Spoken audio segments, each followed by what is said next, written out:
After 6 months of use, here's what I have to say about the iPhone 7 Plus.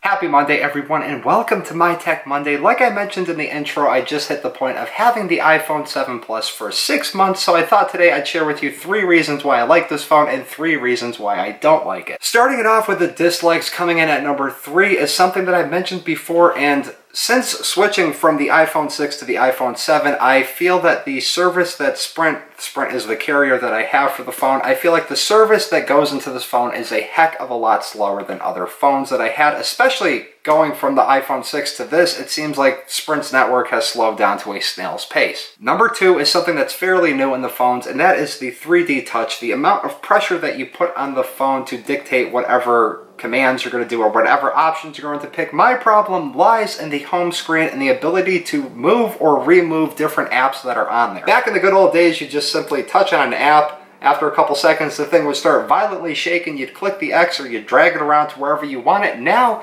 you almost need to put the most delicate amount of pressure on the screen to wait a couple seconds before they actually start shaking. Other than that, when you press on the screen, it pops up to share the app, which is just weird. I don't know why somebody would want to share an app, but anyways, moving on to number 1, and that is the size. Now, I'll admit, having a big screen is good, but that's also a reason why I own an iPad or a laptop or a big screen TV. I feel like for something that needs to go into your pocket, something that you're going to always constantly be using, this thing could probably be a little bit smaller. If they made the dual camera system on a smaller iPhone, I would have definitely purchased that, but it's probably at some weird standpoint right now that they can't make this smaller and have that much technology in there, which I can live with, but I'm hoping in a couple of years these phones will be a lot smaller. Now that that's out of the way, let's move on to the positives. Number 3 is what I just mentioned, and that's the camera. This thing takes amazing pictures. This thing takes amazing videos. I've done a couple of videos where I've tried to compare this camera to this camera right here that you're watching me on,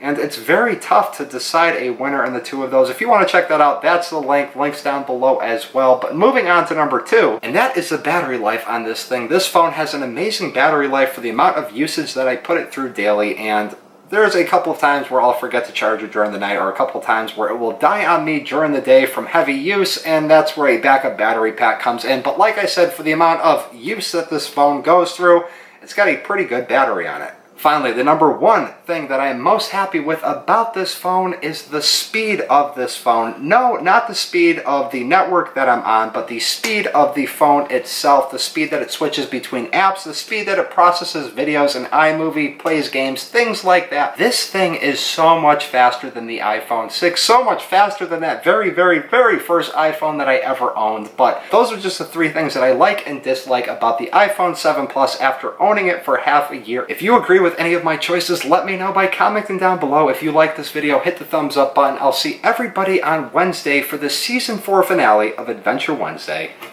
Peace.